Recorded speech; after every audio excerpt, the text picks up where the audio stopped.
The House of Representatives has now voted against Trump's war against Iran, and there's a new US brokered ceasefire between Israel and Lebanon, though it's not clear either conflict's actually anywhere close to over. And so let's start with the vote in the House, right? Because as we've talked about, Trump has repeatedly rejected the idea that he needs permission from Congress for this war. And the Republican Party, or at least most of their members, they've repeatedly failed to give him any reason to think otherwise. But the tide has ever so slightly been shifting, where the Senate advanced a measure demanding that Trump end the war or win authorization from Congress for the first time in mid-May with the help of 4 Republicans and all but 1 Democrat. And the House would have likely done the same if not for Republican leadership abruptly canceling the vote after it became clear that they lacked the numbers to defeat the measure. They seemed to be hoping that Trump was going to be able to end the war on his own before they had no choice but to let the vote take place. But instead, despite Trump continuing to claim that an agreement is near and even announced at one point that he was headed to the Situation Room to make a final determination on Iran, there is no end in sight. In fact, just this week, we've seen some of the most intense fighting yet since the ceasefire took effect, with, for example, Iran firing missiles and drones on bases in the region and Kuwait's international airport. They injured dozens and left at least 1 person dead. And then also, as that's been going on, we've seen Trump facing some limited pushback from his party on issues unrelated to the war, right? With, for example, some Senate Republicans forcing him to abandon his request for $1 billion in security funding for his ballroom project, as well as speaking out on his decision to appoint Bill Pulte to serve as the acting director of national intelligence. Meanwhile, bipartisan pressure on the Justice Department also led to the scrapping of the $1.8 billion so-called anti-weaponization fund, which of course looked like it was just being created to award payouts to Trump's allies and supporters, including January 6th rioters. And so the war powers vote in the House yesterday, it's been one aspect of what's been described by some as kind of a Republican rebellion in Congress. So to be very clear,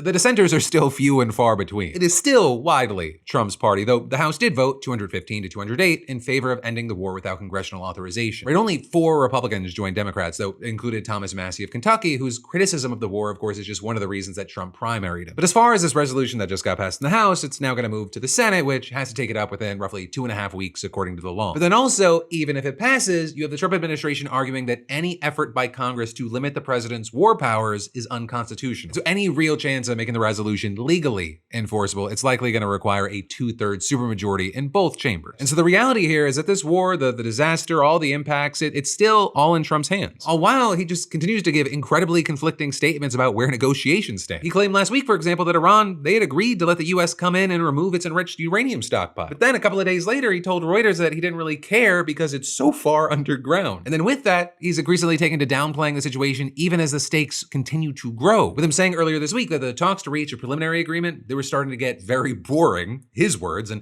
adding, "I don't care if they're over, honestly. I really don't care. I couldn't care less. If they're over, they're over." And you then had Trump saying yesterday that the war, which just a reminder has killed at least 13 American service members, increased the cost of living for millions of working class people in the country, and depleted military weapon stockpiles for our country to what some believe are dangerously low levels, was, quote, not a big thing for the United States. And he then went on to boast about the stock market and falsely claim that costs were coming down and everybody's making a lot of money. But then also, once again, casually threatening Iran's annihilation. We could go another 2-3 weeks and just wipe everybody out. I'd rather not do that. Very easy to do. They're ready to do it. They want to do it. They want to do it.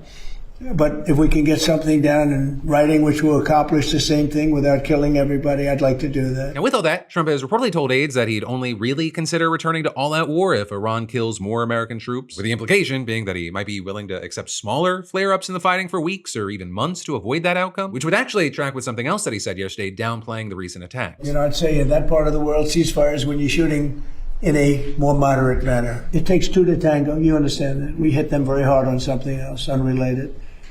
And so they were responding. Though with everything here, while Trump's trying to look unbothered in public, it might just kind of be for show. And I say that for a number of reasons, including on Monday, you had Axios reporting that Trump lashed out at Israeli Prime Minister Bibi Netanyahu over Israel's escalation in Lebanon, reportedly saying, "What the fuck are you doing? And you're fucking crazy. You'd be in prison if it weren't for me. I'm saving your ass. Everybody hates you now. Everybody hates Israel because of this." And then Trump actually later confirmed the conversation in an interview with the New York Post, with then some reporting that actually put a stop to Israel's plan to launch massive strikes on Beirut. And now you have Israel and Lebanon saying that they've agreed to implement a full ceasefire, with that agreement reportedly reached after 2 days of negotiations mediated by Trump officials. And this is something that is very, very important to Trump because a full ceasefire in Lebanon, it is one of the key demands that Iranian officials have made for ending the war. But also a key thing is that Israel and Lebanon already agreed to a ceasefire weeks ago, and that one obviously hasn't worked out. You've got the Lebanese health ministry saying the conflict's killed more than 3,300 people since early March, and several hundred of those deaths, they were after the ceasefire took effect. And then this new ceasefire, while it demands that Hezbollah halt attacks and pull its fighters from certain areas, it doesn't explicitly require immediate concessions from Israel. And actually, since this was announced, Israel's already carried out deadly airstrikes. And you had Israel's defense minister saying that his country had, quote, freedom of action backed by the United States to strike Beirut in response to attacks on Israeli communities and territory. And then Hezbollah, for their part, they've also reportedly fired rockets at Israeli targets in the region, with the group's leader rejecting the ceasefire and calling it a, quote, roadmap to annihilate part of the Lebanese people. With that said, there were some signs that the new ceasefire was having some effect. Right, as part of the deal, both sides have agreed to create so-called pilot zones over which the Lebanese armed forces would take exclusive control to the exclusion of all non-state actors, seeming to refer to Hezbollah. And even the Lebanese military saying today that Israeli forces had withdrawn from one area in the south to allow Lebanese army units to begin deploying there. So ultimately, we're gonna have to wait to see what happens, and you have people worried that this whole thing could just fall apart at any moment, and whatever does happen, it can also affect the US negotiations with Iran.